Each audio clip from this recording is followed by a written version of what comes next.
جماعتوں کو مخصوص علاقوں کو فوکس کیا ہوا ہے، ان کا تمام تر جو ہے وہ زور ادھر ہے. یہ بات تو اب تک کی تاریخ تک تو یہ 100% درست ہے. سو اگر پیپلز پارٹی یہ بات کر رہی ہے تو درست کر رہی ہے. اس کے معاملے میں میرا ذاتی خیال کیا ہے وہ میں عرض کر دیتا ہوں. میں نے پہلے بھی ڈفرینٹ پروگرامز میں یہ بات کی ہے کہ میں نہیں سمجھتا کہ انہوں نے کوئی سنگل آؤٹ کیا ہوا ہے یا فوکس کیا ہوا ہے ان کو. یہ اگر کرپشن پہ ہاتھ ڈالنا ہے جو اس ملک کا کینسر بن چکی ہے تو ظاہر ہے it has to be a phased out plan. کتنے محاذ کہاں کہاں آپ کھول سکتے ہو؟ ٹھیک ہے نا جی، یہ تو اسٹریٹجی کی بات ہے کہ جی وہاں سے فارغ ہو کے پھر کہاں جائیں گے، اور پھر جب وہاں سے فارغ ہو جائیں گے تو کہاں جائیں گے. یہ میرا آپ اسے حسن ظن کہہ لیں یا جی. کل ایک اور ہم نے دیکھی تھی یہ خبر، آپ کو پتا ہے کہ پہلے بھی جو زرداری صاحب کے کیسز تھے طویل عرصے سے چل رہے تھے، 10-15 سال سے، وہ خارج کر دیے گئے. ریفرنس جو ان کے خلاف تھا وہ خارج ہو گیا. اب کل بھی یہی ہوا ہے. زرداری صاحب کا ایک اور کیس ہے، 15 سال پرانا کیس ہے، ریفرنس نیب میں، اور مسئلہ وہی ہے جو پہلے 2 کیسز میں ہوا ہے، جس کی وجہ سے وہ بری ہو گئے تھے کہ جو اوریجنل ڈاکیومنٹس ہیں، جو شواہد ہیں، وہ غائب ہو گئے. نیب کہتی ہے کورٹ کو دیے تھے، احتساب کورٹ کو دیے تھے، احتساب کورٹ کہتا ہے ہمارے پاس نہیں ہے. پہلے 2 کیسز میں وہ بری ہو چکے ہیں، اب ایسا لگتا ہے کہ جو تیسرا کیس ہے اس میں بھی اس وجہ سے بری ہو جائیں گے. یہ ایسڈ ریفرنس کا کیس ہے. تو یہ کہاں چلے جاتے ہیں شواہد؟ اور اگر یہ شواہد ایسے غائب ہو جائیں گے نیب اور کورٹ کے درمیان تو پھر کیسے احتساب ہوگا کرپشن کے حوالے سے؟ سرائکی کا ایک مصرع ہے، مجھے تو سرائکی نہیں آتی، پسند بہت ہے.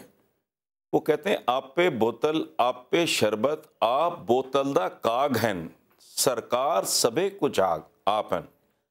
آئین بھی یہی بناتے ہیں، قانون سازیاں بھی یہی کرتے ہیں، اسمبلیوں میں بھی یہی ہوتے ہیں، ڈاکے بھی یہی ڈالتے ہیں، بیوروکریٹس بھی ان کے پالتو ہوتے ہیں، وکلا بھی یہ افورڈ کر سکتے ہیں. یہ دیکھیں بات سنیں، یہ جو میں کہتا ہوں کہ یہ شیم ڈیموکریسی چھوٹا لفظ ہے، یہ ڈیموکریسی ہے ہی نہیں. تو میرا کوئی دماغ تو نہیں خراب اگر میں دیکھیں ایک پروسیس ہے، الیکشنز ہوتے ہیں، نامینیشن ٹکٹیں بٹتی ہیں، پھر وہ بوتھ بنتے ہیں، پھر وہ ڈبے رکھے جاتے ہیں، پھر بیلٹ. کیا بکواس ہے، یہ ایک جگاڑ ہے. ادروائز یہ چند خاندانوں کے اندر ایک کھیل سلسلہ ایک مدت سے ایک سلسلہ جاری ہے جس کا نام انہوں نے جمہوریت رکھا ہوا ہے. جب میں ہی قاتل ہوں، میں ہی منصف ہوں، میں ہی گواہ ہوں، وہ سارا کچھ تو میں ہوں. سر تو پھر کاغذات میرے تو نہیں، کاغذات میرے پہ کوئی الزام ہو تو جی میرے پہ اگر کوئی اس طرح کا کوئی الزام ہو تو میرے تو کاغذات غائب نہیں ہوں گے. آپ پہ ہو تو آپ کے نہیں ہوں گے. ان کے پہلے بھی ہوئے تھے، ان کے اب بھی ہو گئے ہیں، ان کے آئندہ بھی ہوتے رہیں گے.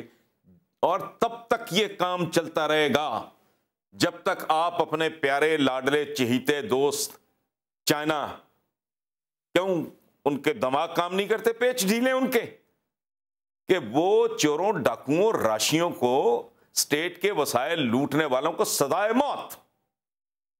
یہ تماشا کب سے چلا ہوا ہے، بوڑھے ہو گئے ہیں، قبروں تک پہنچ گئے ہیں یہ سنتے سنتے سنتے، اور اب تو کان ترس گئے ہیں کہ کروڑوں کا سکینڈل تو اب آتا ہی نہیں، اربوں خربوں سے کم کی بات نہیں ہوتی. جس ڈاکٹر عاصم پہ اتنا ماتم ہے وہ کیا کہہ رہا ہے، میں اربوں روپے کی زمینیں سرنڈر کرنے کو تیار ہوں.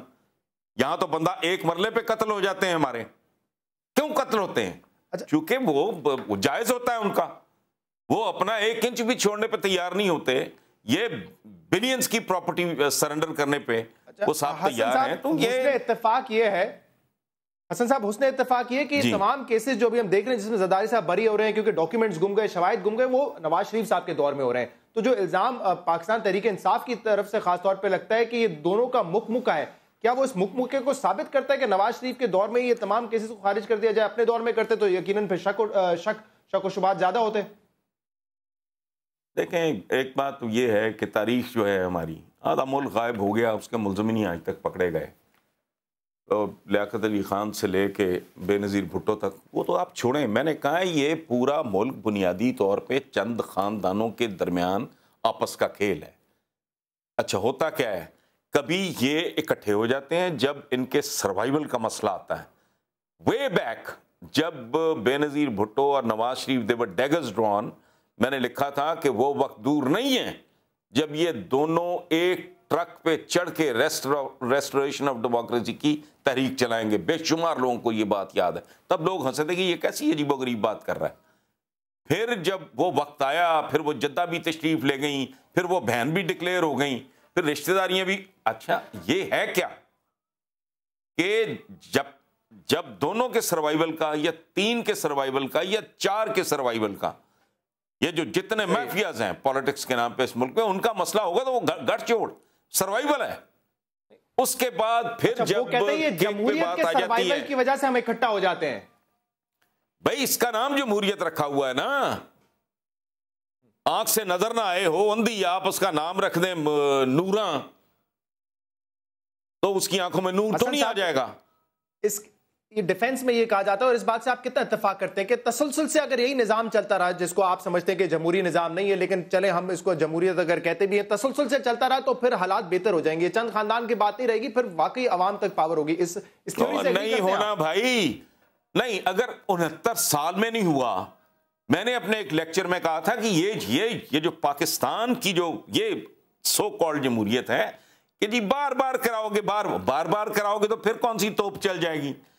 وہ قیمہ بنانے والی مشین ہے, تم خنزیر کا گوشت 1 ارب بار بھی ڈالو گے تو قیمہ آگے سے جو نکلے گا وہ خنزیر کا قیمہ ہوگا. جب تک بہت بنیادی تبدیلیاں نہیں لائی جاتی سسٹم میں. کیسی عجیب و غریب بات ہے.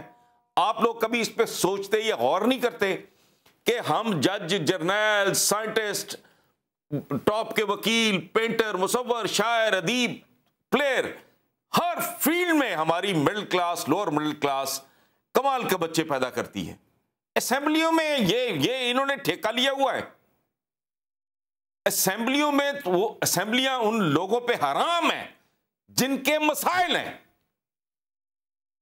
ورنہ جو کچھ یہ وہاں کرتے ہیں, لوور مڈل کلاس کا بندہ بیٹھا ہو اس ملک میں, جنرلی کوئی احتساب کے ادارے موجود ہوں, وہ اسمبلی میں کوئی اس طرح کی بانگی مار کے ہے جو پیٹرول کے ساتھ ہو رہا ہے, یہ گندی گالی ہے. صحیح.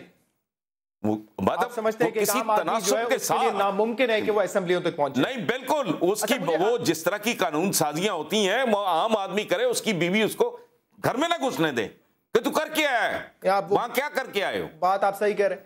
یہ خاص طرح کی ایلیٹ ہے. 69 سال سے میری بات سنیں آپ, 69 سال سے نہیں, پیسہ اور ڈیموکریسیز ہیں جو وہاں بھی خرچ ہوتا ہے, یہ بھی کوئی ایسی بات نہیں ہے. لیکن وہ انشور کرتے ہیں کہ اگر آدمی کیپیبل ہے, لوور مڈل کلاس کا ہے, قابل ہے, تو بے شک کالا ہے, وہ وائٹ ہاؤس پہنچے گا. یہ تو ٹوٹل منوپلی ہے, یہ سیاست ہے ہی نہیں. 69 سال ہو گئے, آپ نے آئندہ اور 69 سال تک اگر اسی طرح کرال کرنا ہے, رینگنا ہے کیڑوں مکڑوں کی طرح, تو موسٹ ویلکم.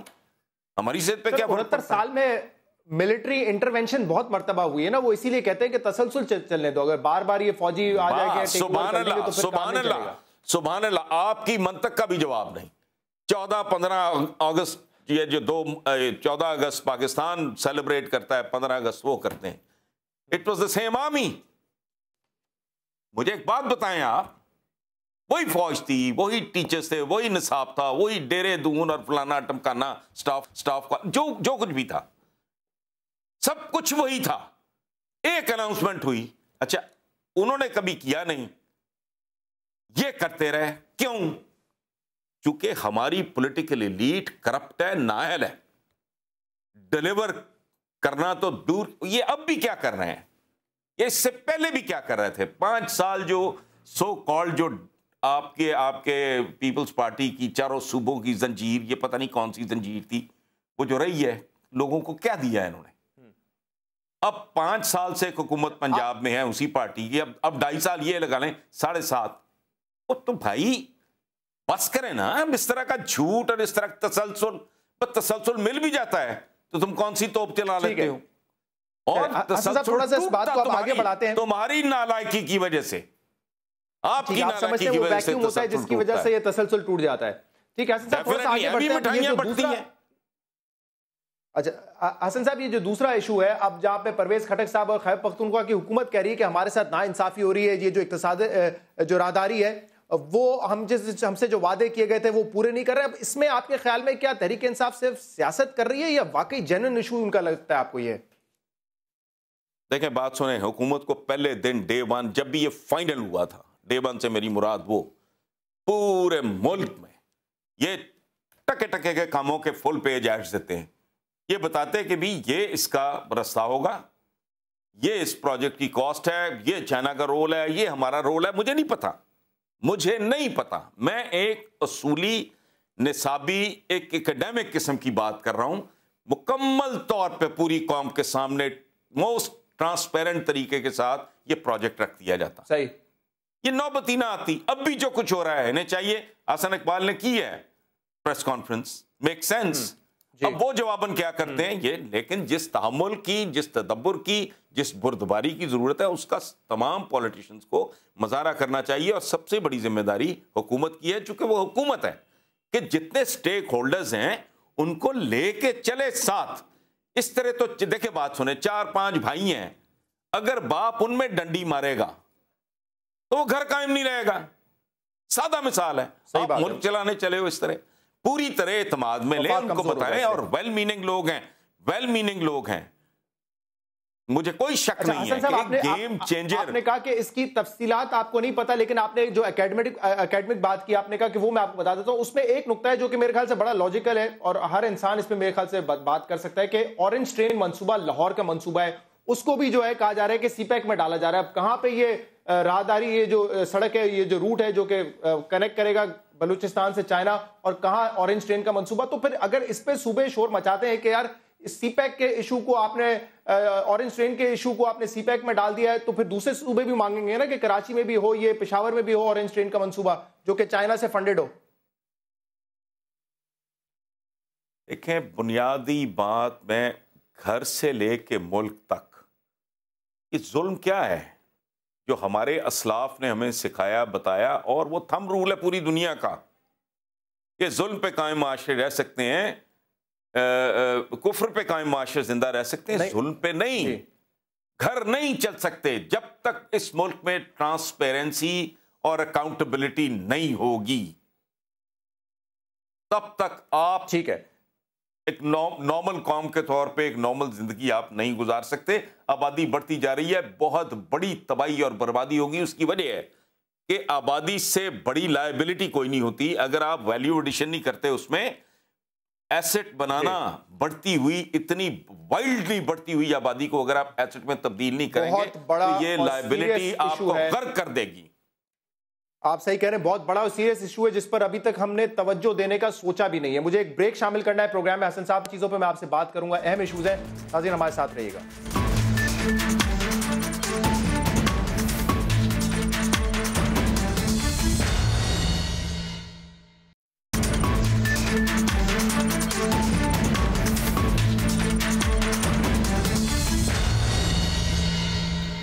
ویلکم بیک ناظرین. حسن نثار صاحب سینئر تجزیہ کار ہمارے ساتھ پروگرام میں موجود ہیں. حسن صاحب، ہم نے جمہوریت کے حوالے سے تو بات کر لی اور جو ناانصافی صوبوں کے حوالے سے ہو رہی ہے اس پر بھی بات کر لی.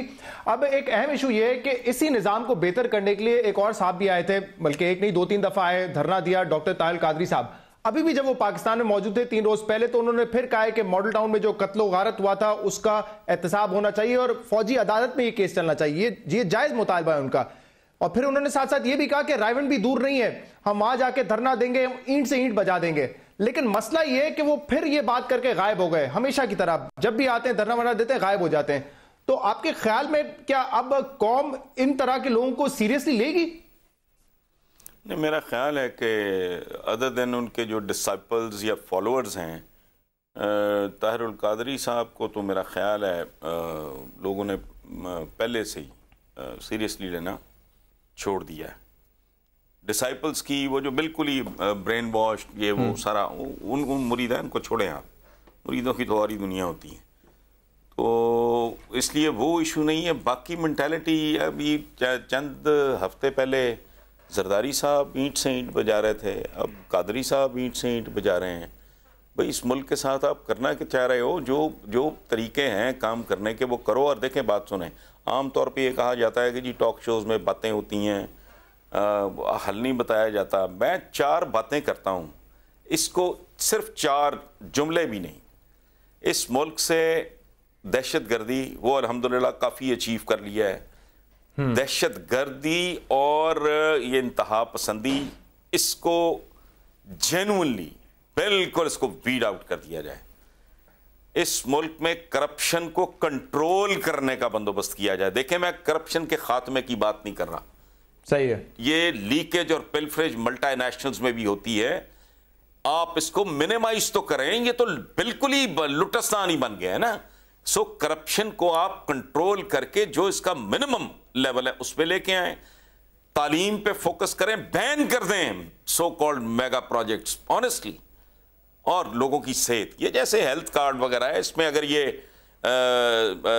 سنسیئرلی اگر یہ کمٹمنٹ ہے, لوگوں کی زندگیاں تبدیل ہو جائیں گی. ایجوکیشن پہ فوکس کریں, بھول جائیں 7 سٹار اور 5 سٹار اور 3 سٹار سکولز, وہ ٹاٹ ہی واپس کر دو جو اس جہاں سے بڑا بڑا قابل بچہ اس ملک نے پروڈیوس کیا ہے. یہ 4-5 کام ہیں کرنے والے. اللہ توفیق دے, ان کو ہمت دے, ان کو حوصلہ دے. یہ خوف زدہ لوگ ہیں. آبادی کی کو پاپولیشن اور یہ کام کرنے کے لیے کوئی قادری ٹائپ انقلابی لیڈر نہیں آنے والا ہے. نہیں, وہ کدھر انقلابی آئی ڈونٹ نو کیا انقلابی. اچھا, لیکن یہ جو حسن صاحب آپ ابھی بات کر رہے ہیں نا دہشت گردی انتہا پسندی کی, بڑا امپورٹنٹ ایشو ہے. خاص طور پہ مجھے لگتا ہے, میرا اپنا ذاتی اوپینین یہ کہ دہشت گردی کے حوالے سے تو کام کیا, انتہا پسندی کے حوالے سے اتنا کام نہیں کیا جتنا ہمیں 1 سال میں کر لینا چاہیے تھا. لیکن ایک جو شکوہ جو سندھ کا کراچی سے آتا ہے وہ یہ کہ کراچی میں تو آپ نے دہشت گردی ختم کرنے کے لیے رینجرز کو بھیج دیا, پنجاب میں دہشت گردی ابھی بھی ہے. یہاں پہ کلعدم تنظیمیں نام بدل کے ایکٹیویٹ ہو رہی ہیں, داعش کے لوگ پکڑے جا رہے ہیں. تو یہاں پہ کیوں نہیں کال کرتی ہے پنجاب حکومت رینجرز کو؟ دیکھیں, یہ میں پہلے بھی عرض کر چکا ہوں, آپ نے بھی یہ بات ہم نے ڈسکس کی ہے. اس کے بارے میں میرا ذاتی خیال یہ ہے کہ کرنے والوں کی کوئی اپنی اسٹریٹجی ہوگی. بھائی ہم کان دیکھتے نہیں, کتے کے پیچھے دوڑ لگا دیتے ہیں. کوئی اسٹریٹجی ہوگی, کوئی انہوں نے فیز 1 کو فیز 2 فیز 3 کو نہیں اوور اسٹریچ کرنا چاہ رہے ہوں گے. مجھے نہیں پتا, چونکہ نہ میرا رپورٹنگ کا بیک گراؤنڈ ہے, نہ میں کو سوشلائز کرنے والا آدمی ہوں. I have no idea at all. لیکن بات جو آپ کر رہے ہیں اس میں وزن ہے. وہ بھلے پیپلز پارٹی کرے, آپ کریں, میں کروں یا کوئی اور کرے, اس بات میں تو وزن ہے. اس میں تو کوئی شک نہیں ہے کہ یہ کرنا چاہیے, اور میرا ذاتی مفروضہ ہے کہ ایسا ہوگا. اب نہیں ہوتا تو اس کا تو میں کچھ نہیں کر سکتا. ٹھیک ہے, اب میں تھوڑا انٹرنیشنل ریلیشن پہ بات کرنا چاہوں گا, اور سب سے پہلے انڈیا کے حوالے سے بات کروں گا. آج ان کا بیان آ گیا, انہوں نے کہا کہ ہم نے شواہد دے دیے ہیں, پاکستان کو بہت ساری انفارمیشن دی ہے, اب بال پاکستان کی کورٹ میں ہے. پاکستان جس طریقے سے اس پر عمل درآمد کرے گا یا اس پہ کاروائی کرے گا یا اس پہ انویسٹیگیٹ کرے گا, وہ دیکھ کر ہم ڈائیلاگ کے سلسلے کو آگے بڑھائیں گے. آپ کے خیال میں یہ پورا جب سے واقعہ ہوا ہے پٹھان کوٹ کا, حسن صاحب کس طرح کا رسپانس ہم نے دکھایا؟ وزیر اعظم صاحب نے تو پہلے دن ہی کہہ دیا ٹھیک ہے آپ انفارمیشن دیں, اگر کوئی ہمارے یہاں سے ہوا تو ہم کاروائی ضرور کریں گے. میرا ذاتی خیال یہ ہے کہ دونوں نے بہت میچورٹی کا اور بڑے متوازن طریقے سے بیہیو کیا ہے. ان کے انڈین میڈیا نے تھوڑا مطلب وہ سنسنی خیزی اور تھوڑا غیر ذمہ داری یا جذباتیت یا جو بھی کہہ لیں وہ انہوں نے, لیکن گورنمنٹس نے, دونوں گورنمنٹس نے, مجھے تو اس بات کی خوشی ہے. دیکھیں بات سنیں, طویل ترین جنگیں ویسٹ نے لڑی, آپس میں ایک دوسرے کی گردنیں کاٹے. وہ جو ہو سکتا تھا جانوروں کی حد تک جایا جا سکتا تھا, وہ جا کے واپس مڑے, انہوں نے سبق سیکھا. تو اب اگر بر صغیر کی قیادتوں میں اتنا دم ہے, پرائم منسٹر نواز شریف نے ان کو فون کیا, انہوں نے کوئی غیر ذمہ دارانہ بات نہیں کی. اور ابھی یہ جو لیٹسٹ ابھی آپ جو کوٹ کر رہے ہیں ان کے کسی فورن آفس کے کوئی صاحب تھے, میں نے بھی سنا ہے, تو جو انہوں نے بات کی ہے بات تو بڑی وہ کلیئر ہے, بڑی سادہ ہے کہ جی ہم نے یہ ساری تفصیلات پاکستان کو مہیا کر دی ہیں اور ان کا رسپانس بھی ٹھیک ہے, اور ہم دیکھیں گے اب کیا کرتے ہیں. اور بال ان کی کورٹ میں ہے تو بالکل ٹھیک ہے, اس بال کو لیکن سر اگر ہینڈل کریں, خدا کرے اللہ کرے کہ ان کی انفارمیشن یہ غلط ہو اور یہاں کے لوگ نہ ملوث ہوں, لیکن فرض کریں اگر یہاں کے لوگ ملوث پائے جاتے ہیں تو پھر یہ تو بڑی بدنامی کے لیے بدنامی والی بات ایک دفعہ پھر ہوگی ہمارے. بدنامی نہیں ہمارے, نہیں ایسا نہیں ہے. اس کی ایک طویل بیک گراؤنڈ ہے, دہشت گردی کی, نان اسٹیٹ ایکٹرز اور یہ وہ ایک لمبی تاریخ ہے. بدنامی والی بات نہیں. اصل بات مطلب وہ الزام جو ہم پہ لگتا رہا ہے ایکسپورٹنگ ٹیررزم وہ نہیں لگے گا. ایک منٹ, افراد ہو یا اقوام ہو, بھائی میرے ایک جملہ, ہمارے جو دین کی ٹیچنگز ہیں ان کے علاوہ آپ دیکھیں کہ ویسٹ کی کیا انگریزی کا یہ جو جملہ ہے، محاورہ ہے، honesty is the best policy, یعنی وہ کوئی جنت دوزخ والا کھاتا نہیں، بطور پالیسی بھی اگر ہم نے اس خطے کو ایک تو مائکرو لیول ہے، اپنی ذات تک ہے، دوسرا یہ پورا خطہ انوالوڈ، اس میں اگر ہمیں امن چاہیے، سکون چاہیے، دہشت گردی، انتہا پسندی، ان کی جگہ ہمیں اگر ان قوموں کو، ان عوام کو، اربوں لوگوں کی یہ نسلیں سٹیک پہ لگی ہوئی ہیں، اگر آپ نے کرنا ہے تو وہ دیانتداری کے ساتھ انہوں نے جو کچھ پرووائڈ کیا ہے، مجھے نہیں پتا کیسے رسپونڈ کریں گے، میرا خیال ہے ذمہ داری سے پاکستان رسپونڈ کرے گا، اور اب تک کا جو بیہیویئر ہے وہ مجھے دونوں طرف ہی انہوں نے بہت زیادہ سینیٹی کا مظاہرہ کیا ہے۔ ٹھیک ہے، تو پھر ہم توقع کر سکتے ہیں کہ یہ ڈائیلاگ جو ہے وہ آگے بڑھے گا۔ حسن صاحب، مجھے ایک اور پروگرام میں بریک شامل کرنا ہے، اس کے بعد ہم مزید بات کریں گے پاکستان کو کیا کرنا چاہیے، کیا موقف اختیار کرنا چاہیے اس وقت خطے کی صورتحال دیکھتے ہوئے۔ ایک بریک کے بعد آپ کے سامنے حاضر ہوتے ہیں، ہمارے ساتھ رہیے۔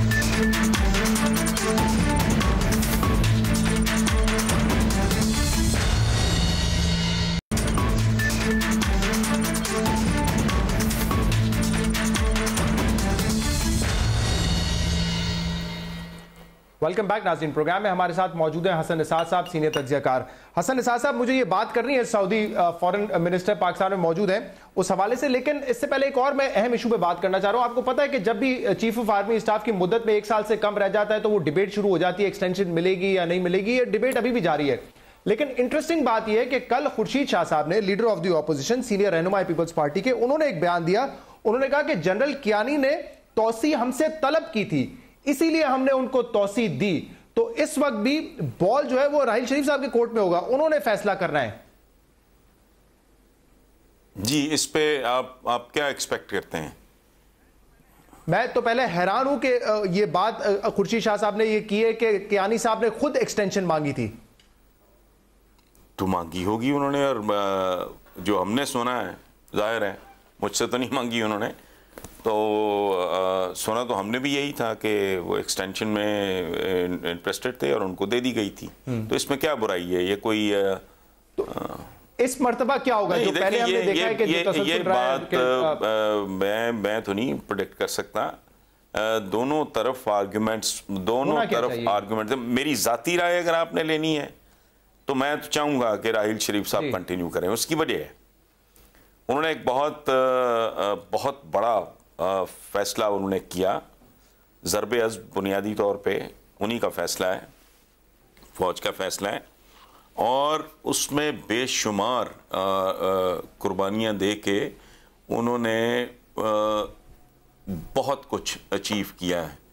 یقین نہیں آتا کہ we are living in the same country, جہاں یہ بالکل جیسے شبرات پہ بچے پٹاخے چھوڑتے تھے، اس طرح کا اس ملک کا ماحول بن گیا تھا۔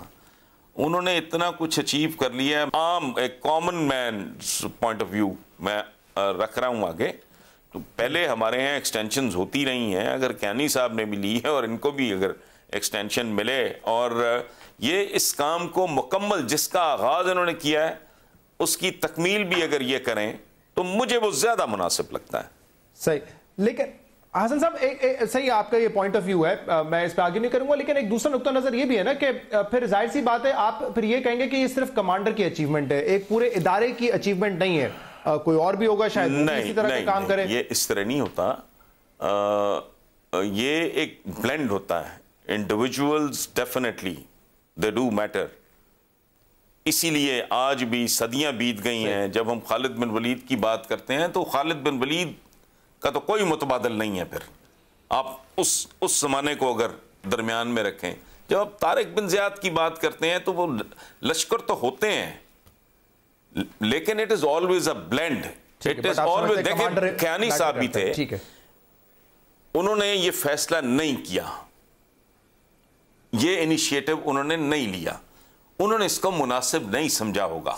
ادارہ تو وہی ہے، ادارہ فوج یہی تھی، میں آپ کا پوائنٹ سمجھ گیا، ادارہ وہی ہے جی، لیڈر ڈیفرنٹ ہے۔ ٹھیک ہے سر، یہ فورن وزٹ جو ہے اس پہ بات کرتے ہیں، سعودی عرب کے فورن منسٹر یہاں پہ موجود ہیں، آج انہوں نے بڑی بڑی ملاقاتیں کی ہیں، ملٹری قیادت سے بھی، سویلین قیادت سے بھی۔ اب یہ 34 ممالک کا جو ایک فوجی اتحاد ہے اس میں تو انہوں نے ہمارا نام ڈال دیا، ہم نے بھی کہا ٹھیک ہے۔ اب کیا اس میں پاکستان کا رول ہونا چاہیے, کس حد تک رول ہونا چاہیے, خاص طور پہ یہ دیکھتے ہوئے کہ اس وقت خطے میں بڑی ٹینشن ہے, سعودی عرب اور ایران کے تعلقات اچھے نہیں ہیں, سائیڈز لینا شاید ہمارے لیے اتنا بہتر نہیں ہو. آپ کے خیال میں کس طریقے سے آگے بڑھنا چاہیے پاکستان کو اس ایشو پر؟ اب مجھے نہیں پتا کہ 34 ملکوں کا, اور اگر کہیں چھپا ہے تو میری نظر سے نہیں گزرا, اس پہ کوئی پروگرام میں نے نہیں دیکھا کہ 34 ملکوں کا جو اتحاد ہے ان کے اغراض و مقاصد کیا ہیں, انہوں نے کرنا کیا ہے. مین تو دہشت گردی, جو خطے میں دہشت گردی ہے, مسلم ممالک میں جو دہشت گردی ہے اس کے خلاف, یہ تو ساری نہیں, اسپیسیفکس میں کیا ہے, یہ تجریدی باتیں ہیں نا جی. دہشت گردی کے خاتمے کے لیے تو دنیا کا کوئی ایسا ملک نہیں ہے جو اس بات پہ ساتھ نہ کہے, لبیک نہ کہے کہ دنیا میں دہشت گردی ختم ہونی چاہیے. یہ تو بڑی ایبسٹریکٹ سی بات ہے. تو 34 ملکوں کا ایجنڈا کیا ہے وہ تو میرے علم میں نہیں ہے. اور پاکستان ڈیفینیٹلی دیکھیں افورڈ نہیں کر سکتا. ہمارے جو جس فیز سے یہ ملک گزر رہا ہے بہت کرٹیکل, بہت سینسٹیو, اس میں جس تحمل اور تدبر کی ضرورت ہے, اللہ کرے وہ پرویل کرے. اور میں ذاتی طور پہ سمجھتا ہوں کہ بات ایک حد سے آگے جائے گی نہیں. ہمارے یہاں زیادہ اس کو ضرورت سے زیادہ اس کے بارے میں آپ کو لگتا ہے کہ یہ مسئلہ انشاءاللہ نہیں ہوگا. لیکن مجھے ایک بات بتائیں حسن صاحب, یہ لفظ آپ نے بھی استعمال کیا کہ ہمیں کوشش کرنی چاہیے ثالث کا کردار ادا کریں. میں دوسرے لوگوں کو بھی سنتا رہتا ہوں, یہ تجزیہ دیتے ہیں. عمران خان صاحب نے بھی یہ کہا. آپ یہ مجھے بتائیں کہ آپ کو لگتا ہے پاکستان کے اس وقت جو حالات ہیں, جو اندرونی حالات ہیں معاشی طور پہ, سماجی طور پہ اور دہشت گردی کے حوالے سے, کیا واقعی پاکستان اس پوزیشن میں ہے کہ اتنے بڑے پاور گیم میں پاکستان ثالث کا کردار ادا کر سکتا ہے؟ مطلب ہم تو یہ کہتے ہیں کہ ہماری فورن پالیسی کا ایک بڑا امپورٹنٹ کمپوننٹ تلور کا شکار ہے, تو کس طریقے سے کیا کردار ادا کرے گا؟ نہیں, بات آپ نے بڑی پتہ کی اور اچھی کی ہے, اور میں کچھ بات ملفوف چھوڑنا چاہ رہا تھا. اگر آپ آئی گئے اس طرف, دیکھیں there are certain other powers also جو گلوبل پلیئرز ہیں, جو گلوبل لیڈرز ہیں, وہ بھی اندازہ لگائیں نا کس ملک نے نہیں کہا کہ آپ لوگ تحمل کا, بردباری کا ثبوت دیں. یہ رشیا سے لے کے چائنا تک امریکنز بھی یہی چاہ رہے ہیں. تو اور ایک اور بات, یہ افورڈ بھی نہیں کر سکتے. یہ اس وقت ایک ٹینشن ہے, ایک غصہ ہے, ایک اینگر ہے, ایک صورتحال ایک کریٹ ہو گئی ہے. لیکن اگر آپ سعودی عربیہ کو دیکھیں, ان کی تو for the last so many centuries ان کی تو وار کی تاریخ ہی کوئی نہیں ہے. کہیں اور وہ بہت بری طرح الجھے ہوئے ہیں. ایرانیز کی اپنی جو صورتحال ہے. سو مطلب یہ جو ہم کہتے ہیں کہ ثالثی کا رول, دراصل ہم یہ کہہ رہے ہوتے ہیں کہ سائیڈز لینے سے گریز کیا جائے. ٹھیک ہے حسن صاحب, ایک آخری ایشو پہ میں بات کرنا چاہوں گا آپ سے. سابق chief justice of Pakistan Iftikhar Muhammad Chaudhry صاحب نے بھی فیصلہ کیا ہے کہ میں اب پارٹی بناؤں گا اور سیاست میں آؤں گا. ویسے تو پیپلز پارٹی تو الزام لگاتی رہتی ہے کہ جب وہ اپنے منصب پہ تھے اس وقت بھی سیاست کر رہے تھے, لیکن اب وہ باقاعدہ جو ہے سیاست میں آنے کا فیصلہ کر چکے ہیں, پارٹی بھی بنا لی ہے. کیا لگتا ہے آپ کو, کیا مستقبل ہوگا ایک سابق چیف جسٹس آف پاکستان کے ایک کامیاب سیاستدان اور کامیاب سیاسی پارٹی بنا سکتے ہیں؟ نہیں, بھی نظر اصغر خان کچھ بھی نہیں. یہ از نو امپیکٹ قطعا نہیں. ان کے پاس اپرچونٹی تھی جس طرح کا ان کے جب یہ باقاعدہ اپنے منصب پہ بحال ہوئے, اس کے میرا خیال ہے چند مہینوں کے اندر ان کا وہ سارا کیرزما, وہ سارا کچھ یہ کھو بیٹھے تھے. وہ یہ اگر چاہتے, اگر اب جیسی انہوں نے ٹرم بھگتائی ہے, اگر یہ اس کے علاوہ کچھ کر سکتے تو ریٹائرمنٹ کے بعد شاید. لیکن اب تو میرا خیال ہے اس پہ وقت ضائع کرنے والی بات ہے, اس پہ تو کامنٹ بھی نہیں کرنا چاہیے. صحیح ہے. اعتزاز احسن صاحب نے 2 دن پہلے بات کی تھی, انہوں نے کہا تھا کہ میاں صاحب اپنے پاؤں پہ پھر کلاڑی مار دیں گے اور شاید اس وجہ سے وہ اپنی آئینی مدت بھی پوری نہ کر سکے. اب یہ میرے خیال سے بہت سارے لوگ یہ تجزیہ کرتے ہیں کہ جب بڑے پاورفل ہو جاتے ہیں نواز شریف, جب بہت کانفیڈنٹ ہو جاتے ہیں, جب اپوزیشن بالکل ڈھیر ہوئی ہوتی ہے, تو اس وقت کوئی غلطی کر دیتے ہیں. آپ کو لگتا ہے کوئی ایسے چانسز ہیں کہ نواز شریف صاحب جو ہے اپنی آئینی مدت نہ پوری کر سکیں, یا پھر آپ کو لگتا ہے کہ اسموتھ پاتھ ہے ان کے لیے اس وقت؟ دیکھیں, اعتزاز صاحب کی بات تو یہ ہے, انہوں نے تو یہ بھی کہا تھا اور کہتے ہی رہے تھے کئی ہفتے مہینے, ریاست ہو کی ماں کے جیسی. وہ کدھر ہے ماں کے جیسی؟ اچھا, پھر وہ جس کی ریسٹوریشن کے لیے جہاد پہ وہ نکلے تھے, بعد میں پھر ان کی اپنی مایوسیاں. تو انہوں نے اگر کہا ہے تو اس کو میرا خیال ہے بہت زیادہ سنجیدگی سے نہیں لینا چاہیے. پتہ نہیں انہوں نے کس کانٹیکسٹ میں بات کی ہے, مجھے نہیں پتا, میں نے اخباروں میں پڑھا ہے, سرخیوں کی حد تک ہے. لیکن یہ ڈیپینڈ کرتا ہے ان کی پرفارمنس کے اوپر. دیکھیں بات سنیں, پہلے بھی بڑی یہ ہیوی مینڈیٹ اور بھاری مینڈیٹ اور فلانا گئے تو مٹھائیاں تقسیم ہوئیں. جو ڈیلیور کرے گا وہ رہے گا, ادروائز اور یہ میٹر بھی نہیں کرتا میرے لیے, تو اٹس آف نو کانسیکوینس. کوئی بندہ ٹرم پوری کرتا ہے نہیں کرتا ہے, یا 4 ٹرمز کرتا ہے یا 2 کرتا ہے, یا 1 بھی پوری نہیں کرتا, وہ ڈیلیور کرتا ہے کہ نہیں کرتا, وہ کوئی ہو. حسن نثار صاحب ہمارے ساتھ پروگرام میں موجود ہے, سینئر تجزیہ کار. ناظرین, پروگرام آپ نے دیکھا, اس پروگرام کا فیڈ بیک آپ ہمیں دے سکتے ہیں ہمارے سوشل میڈیا پر. اجازت دیجیے, اللہ حافظ.